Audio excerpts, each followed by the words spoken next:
The Ashfall sector's dead moon lay beneath a shroud of gray dust, its surface cracked like the shell of some long-extinct creature. Inside a cavern carved by forgotten wars, Dr. Kael'thar moved with deliberate precision, his four slender fingers hovering over an ancient console half-buried in obsidian soil. The Zirathai archaeologist had waited half his life for this discovery, but even he struggled to maintain composure as the readings climbed into impossible ranges. Commander Roth watched from the edge of the pit, arms crossed behind his back. His posture was rigid, almost ceremonial, as if the very air demanded reverence. "Dr. Kael'thar," he said, his voice vibrating with restraint, "tell me again the exact signature you detected." Kael'thar inhaled sharply. "Pre-Concord energy resonance, Commander. And not just any resonance. This matches the mythic chronology of the first destroyer." Silence wrapped around them, thick and uneasy. Even the machines seemed to quiet themselves at the mention of the name.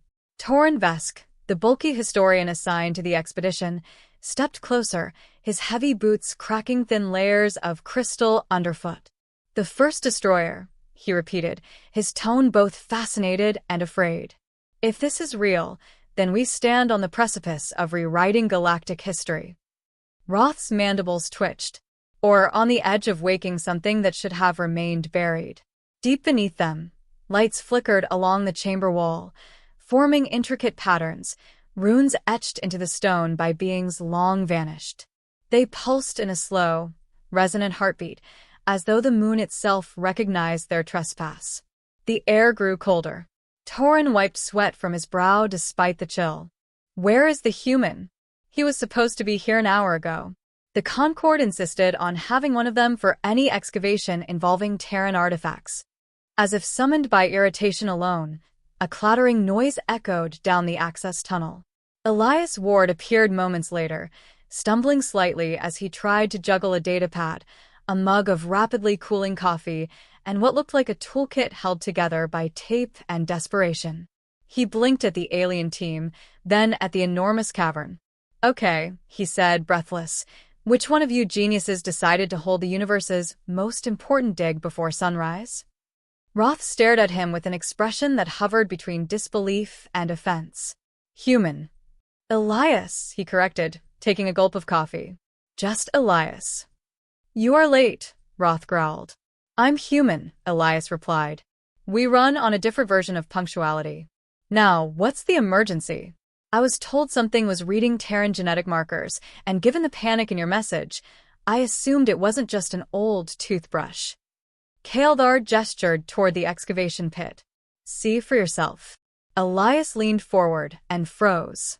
The object at the center of the illuminated pit was massive, its dark metallic surface fractured by scars that looked almost ceremonial in their precision. It rested on a stone pedestal shaped by ancient gravitational tools. Its visor, cracked yet imposing, glowed faintly as dust hovered around it. It was unmistakably a helmet, but not one designed for any known human today. This one dwarfed a man's torso, plated with battle-hardened alloys that defied modern classification. Symbols burned faintly across its surface like fading constellations. Torrin's voice wavered. "Based on the runic inscriptions and energy output, this is believed to be the relic of the first destroyer." Kael'thar added, "A warlord said to have reduced empires to ash. A figure feared across thousands of worlds." Roth stepped back respectfully, as if mere proximity might awaken doom. "We believe this relic once belonged to the being responsible for the celestial culling, the most devastating conflict in pre-Concord antiquity." Elias stared for a long moment, face unreadable. Then he sighed, set down his mug, and scratched the back of his neck. "Oh hell." The aliens tensed instantly, weapons shifting in their holsters. Kael'thar whispered, "You recognize it?" Elias nodded, almost sheepishly. "Yeah, "That's Mom's old helmet." Silence punched through the cavern like a vacuum. The pulsing runes dimmed, as if shocked into stillness. Torrin's jaw dropped, a rare sight for someone trained to contain emotion. Roth recovered first, glaring in disbelief. "Human, do not jest. This relic predates, most known civilizations. I'm not joking, Elias replied, irritation edging into his voice. I grew up with that thing sitting on a shelf. Mom said it was a keepsake from work. I used to put it on and crash into furniture pretending to be a hero. Got more concussions than I care to admit. Kael'tharos staggered back a step, overwhelmed. Your mother was the first destroyer? No, Elias said firmly. She was a soldier. A damn good one. But she wasn't a destroyer of worlds. She hated that kind of myth-making. He paused, his expression shifting as realization settled in. Although she did have some stories about fighting people who didn't listen. And one about punching a dreadnought so hard the hull folded. But she always told them like jokes. The cavern trembled softly, responding to the helmet's awakening power. Dust trickled down from the ceiling. Kael'tharos' scanners pinged wildly. Torin swallowed. If this is truly hers, then everything we know about early human warfare, everything we recorded about the celestial culling. Might be wrong, Elias finished. Yeah.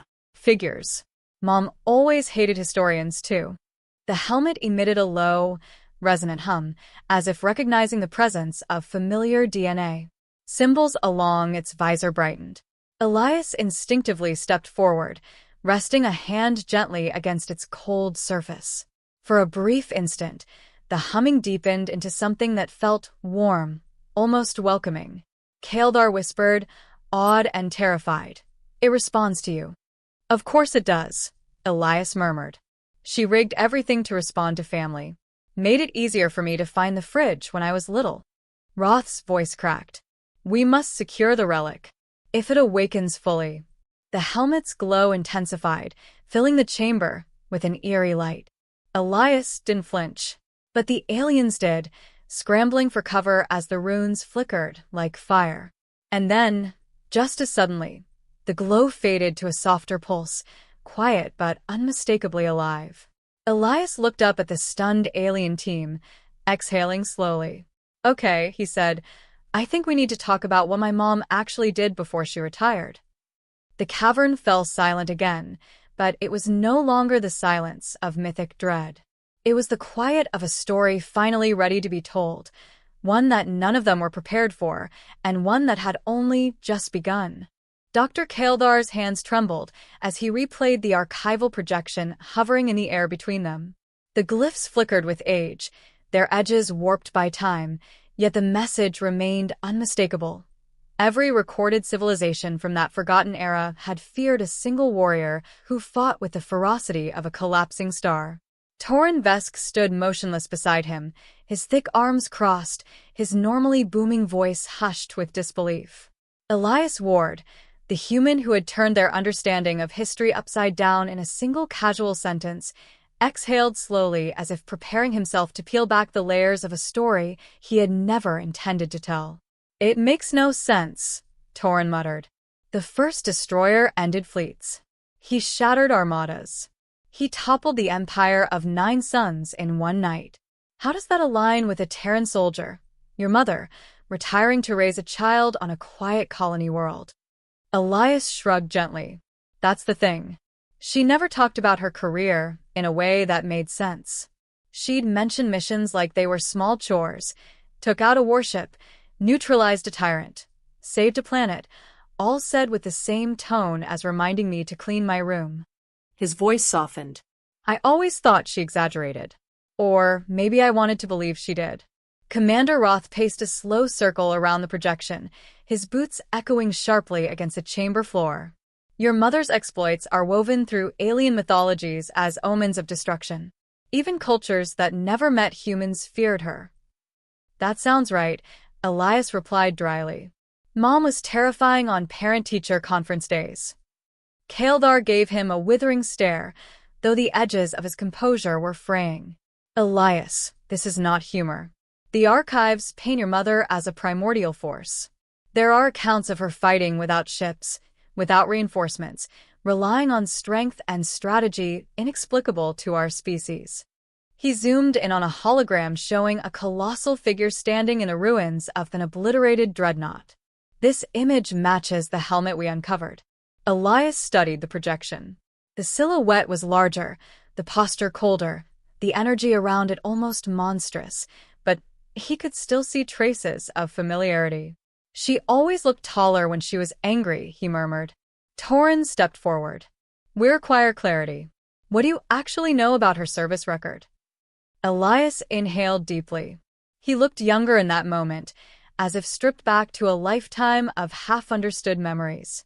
I know she served in the Terran Vanguard. I know she was deployed during the Outer Rim purges, the Orion Rift collapse, and something called the Nightfall campaign. But humans classified much of that history. His eyes darkened with emotion. She told me she fought monsters. She just never told me those monsters were entire civilizations. Roth frowned. Did she ever mention why she left the battlefield? Someone with her capabilities would be indispensable. Elias hesitated. She told me she got tired of being feared. A grave silence settled over the chamber. Kael'thar projected another archive, this one a fragmented recording wrapped in distortion. A colossal figure, humanoid, was seen lifting the front of a battleship with unnatural ease. The footage dissolved into static before the face could be captured. Her strength is beyond reason, Kael'thar whispered. No species has ever shown such raw physicality. Not without augmentation. She wasn't augmented, Elias insisted. At least, not that she ever said. Humans adapt fast. We evolve fast. It's just no one pays attention until something like this.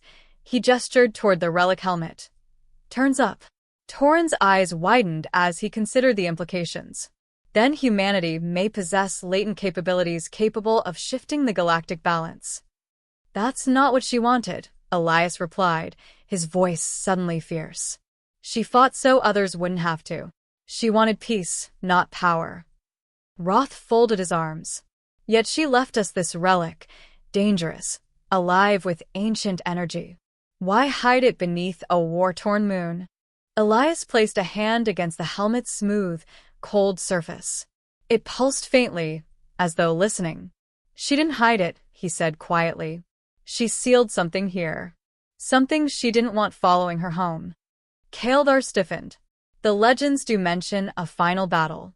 The first destroyer supposedly confronted an enemy that consumed entire star systems. Can we not call her that? Elias muttered. She hated the nickname. Said it made her sound like she smashed planets for fun. Torren cleared his throat. What would you call her then? Elias looked up, his voice steady. A protector. Roth turned toward him. Yet whatever she protected us from may linger still. We need to understand the full context of what she fought, and why this relic is reacting now. Elias considered this in silence before kneeling beside the helmet. He pressed his palm against a faint indentation, one he remembered from childhood, a smooth patch worn down by thousands of hours of training drills. She told me once, he said softly, that the greatest threats don't die. They wait. And heroes don't get to retire, they just run out of time. Kael'thar's scanners buzzed suddenly. Readings spiked, shifting into wavelengths none of them recognized. The helmet emitted a deeper hum, almost a growl. Torren stumbled back. It is responding again, Kael'thar cried. Your presence accelerates its activation. Elias did not move. Then maybe it wants to finish what she couldn't. The glow intensified, casting long shadows across the cavern walls. For a moment, the light shaped itself into a towering figure, an impression of Elias Ward standing in silent warning. Then it vanished, leaving only the relic and a sense of rising dread. Roth spoke with grim finality. Whatever your mother fought, Elias Ward, we must uncover it. And quickly. The galaxy may depend on it. Elias rose slowly, no longer uncertain, but resolute. Then let's start digging. If this thing woke up because of me, we need to know what else it might wake. The helmet gave a final pulse, softer this time, almost reassuring. Elias's expression tightened, half dread, half determination. The story of the first destroyer was no longer a myth. It was a legacy, unfolding one revelation at a time. A tremor rippled through the cavern floor, subtle at first, then insistent, as though something deep beneath the moon's crust was stretching after an eon's long sleep. Instruments chirped in warning. The helmet at the chamber's center vibrated softly, resonating with a low, predatory hum that made every hair on Elias Ward's arms stand rigid. Dr. Kael'thar darted from console to console, his movements sharp with rising panic, while Commander Roth barked orders to secure the perimeter. Torin Vesk stepped beside Elias, wide-eyed and pale beneath the glow of failing lights. "This seismic activity does not match natural tectonics," Kael'thar shouted. "Something is destabilizing the foundation beneath us." Elias's jaw tightened. "It's the helmet, or what it's connected to." Before anyone could argue, the holographic archive, still flickering in front of them, shifted into a new sequence, one corrupted beyond recognition. The image trembled, static overtaking half its surface, until a shadowed silhouette emerged. Its form was vaguely humanoid but stretched unnaturally tall, with eyes like burning stars and a presence that radiated dread. Torin whispered, That shape. It matches multiple pre-Concord recordings." Roth stepped forward. "Archive, identify entity." The projection stuttered, then a distorted voice crawled through the audio feed, deep and echoing like two beings speaking at once. Designation: Echo Sovereign. The name carried weight, heavy, poisonous. Even the air felt colder. Kael'thar's mandibles trembled. Impossible. The Echo Sovereign was a myth. A hive-mind tyrant with the ability to overtake entire species. It was said to devour civilization's thought first, stripping consciousness before flesh. Elias's gaze hardened. Mom mentioned him once. Called him the thing that wouldn't stay dead. The projection expanded, revealing glimpses of a battle fought in the ruins of collapsing space. A lone figure, massive, unmistakably Elias Ward, stood between the Sovereign and a dying star. The footage crackled violently and dissolved into darkness. Then a single line of text appeared. "Containment achieved. Temporary." Torin inhaled sharply. "Temporary? That chamber isn't a relic vault. It's a prison." Roth's voice dropped to a grave whisper. "And we have just unlocked its cell." Another tremor struck, stronger this time. The cavern's ceiling groaned. Dust cascaded in thick waves. Kael'thar ran a fresh scan, eyes widening with dread. "The containment seal beneath us has been weakening for centuries. Removing the helmet is accelerating its degradation. We have minutes, at best, before the barrier collapses." A deep, resounding pulse reverberated upward from the moon's core. Elias felt the sound in his bones. Roth turned on him. "Human, can you deactivate the relic?" "No," Elias said, stepping closer to the helmet, "but I think I can understand it." He pressed both hands against the ancient alloy. It responded with a dangerous warmth. Lights flowed through its runes like liquid fire, forming patterns he recognized, a training sequence his mother had used to teach him spatial awareness. Torin's voice cracked in disbelief. "It is syncing with him." Elias didn't answer. His heartbeat aligned with the helmet's pulse until they beat as one. Memories, his mother's memories, flooded the edges of his awareness. He saw fragments of her final battle, the way she anchored herself between the Sovereign and the burgeoning Concord, the desperation in her stance, the realization that the threat could not be destroyed, only sealed. The helmet whispered to him, not in words but in instinct. His vision sharpened. The air felt thinner. The pulse beneath the moon intensified. A new voice filled the cavern, smooth, chilling, triumphant. "Genetic match detected. The Ward line endures." The Echo Sovereign's presence seeped through the walls like ink bleeding across paper. The cavern lights snapped off, plunging them into darkness. Only the helmet glowed, bathing Elias in a harsh silver radiance. Kael'thar stumbled back. "It speaks, through residual psionic channels." The voice continued, its tone a grotesque mix of curiosity and amusement. "The first destroyer is gone. Her shadow remains. You are unfinished." Elias clenched his fists. "You should have stayed buried." The darkness began to gather, condensing into smoky tendrils that crawled across the chamber's floor like living tar. They rose, forming a towering humanoid outline, a nascent projection of the Sovereign's consciousness clawing its way back into existence. Commander Roth drew his weapon, though its shaking barrel betrayed his fear. "We need to retreat." "No," Elias snapped. "If we run, it follows. This thing was sealed for a reason. Mom didn't trap it here because she couldn't kill it. She trapped it here because killing it wasn't enough." Kael'thar's voice faltered. "Elias, if it gains a physical foothold, it will spread across every neural network on this moon. It will escape. And I'm the only one it seems interested in," Elias replied. The Sovereign's form crackled with static as it leaned closer, towering over him. "You carry her legacy. You carry her flaw. Devotion. Attachment. Weakness." Elias stepped forward. "Funny. She always said empathy made her stronger." The spectral giant recoiled slightly, as though the word stung. Another tremor shook the cavern, and glowing cracks spidered across the floor. Torin grabbed Elias's arm. "We cannot hold this position." But Elias was no longer listening. The helmet's runes brightened, flaring with sudden intensity. It was calling him, no, inviting him. The metal rose from its pedestal, weightless, and hovered before him, as if recognizing a rightful heir. Roth's eyes widened. "Human, what are you doing?" Elias's voice was calm, too calm. "Finishing her fight." He lifted the helmet and slid it over his head. It sealed with a sound like thunder swallowed by silence. Energy enveloped him, encasing his body in a shimmering field of hardened light that traced the outline of a battlesuit older than any known empire. The chamber erupted in violent tremors.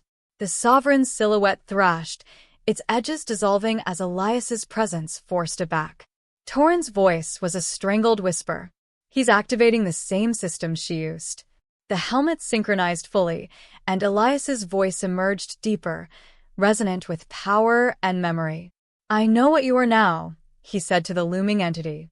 "And I know how she held you down." The Sovereign's form flickered. "You cannot win." Elias stepped into the darkness spreading beneath them as though it were solid ground. "Watch me." Then the chamber collapsed into blinding light, and everything went silent.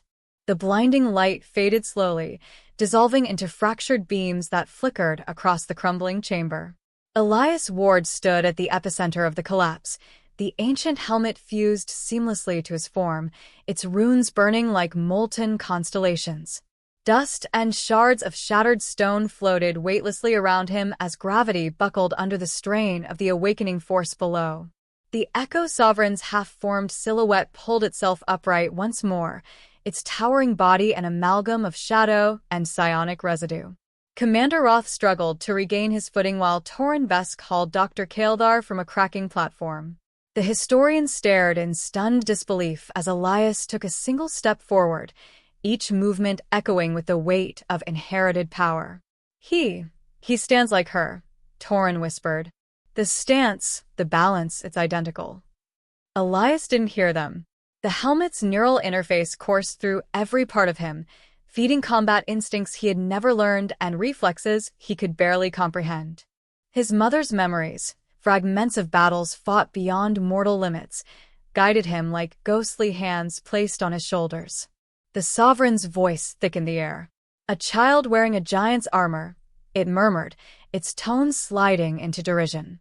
"You lack her resolve. You lack her fury." Elias answered by lunging forward. The ground cracked beneath his feet as a shimmering shield of kinetic energy formed around his body. He struck the entity with a blow that rippled like a gravity wave, bending the shadowed form backward. The Sovereign's essence splintered, then reformed with a roar that rattled the remaining support beams. Kael'thar cried out, "Commander, the psionic pressure is rising. If he fails, the Sovereign will gain physical manifestation." Roth steadied his weapon, though he knew it was useless. Then he must not fail. Elias darted across the collapsing battlefield with impossible agility. Each step sent seismic ripples of power through the stone. But the Sovereign was adapting, learning. Its limbs stretched and multiplied, becoming lashing tendrils of thought-made flesh that struck at Elias with mind-shattering force. One hit grazed him, and his vision blurred as the suit's kinetic shield stuttered. The helmet responded instantly, activating a burst of stabilizing energy. Echoes of Elias Ward's voice brushed against Elias's consciousness. Not words, but something warmer. Focus. Remember why you stand. The Sovereign reformed its core, a swirling storm of consciousness bound in a humanoid outline. She fought with purpose. You fight with fear. Elias steadied himself. You're wrong. I'm fighting with the one thing you never understood. Choice. He hurled himself into the Sovereign, their collision igniting the chamber with arcs of burning light. The entity howled, its mind touch recoiling as Elias pushed deeper, channeling both the suit's power and his mother's lingering imprint. The spectral battlefield blurred, reality fracturing into overlapping layers of past and present. Tauren shielded his eyes. What is he doing? Kael'tharos swallowed hard. He's forcing a feedback loop. The Sovereign's consciousness echoes itself. If Elias pushes hard enough, he can collapse its central identity matrix. But that could kill him, Roth said. Kael'thar nodded grimly. Yes. Inside the storm of light, Elias felt pressure clawing at his mind, thousands of stolen voices whispering, pleading, screaming. The Sovereign attempted to overwhelm him with the weight of devoured souls, each one a memory of its conquest. You cannot endure this burden, it hissed. You are flesh. I am forever. Elias's response was a strained growl. Mom carried this alone. I can carry it for 1 minute. He pushed harder.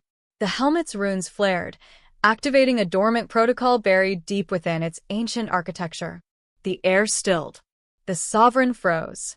Every light in the cavern paused mid-flicker. Then a pulse radiated outward from Elias, pure, resonant, unmistakably designed by Elias Ward. Kael'thar's eyes widened. A containment seal. She left a final safeguard. The pulse expanded, forming a lattice of radiant geometric patterns that wrapped around the Sovereign like a celestial net. The tyrant screamed, a soundless, trembling shockwave, as its form began to unravel. Ward, this is not victory. This is postponement. Elias raised his hand, the helmet amplifying his voice into a war drum. Postponement is all humanity ever needs. The containment lattice snapped shut, collapsing the Sovereign into a singular point of burning light before compressing it into the core vault beneath them. The moon trembled violently, then stilled. The shadows evaporated. The air cleared. Elias dropped to one knee, the combat suit flickering before dissolving back into the dormant armor of the helmet. Tauren and Roth rushed toward him while Kael'thar scanned the vault, confirming the entity's re-imprisonment. Roth reached Elias first. Are you harmed?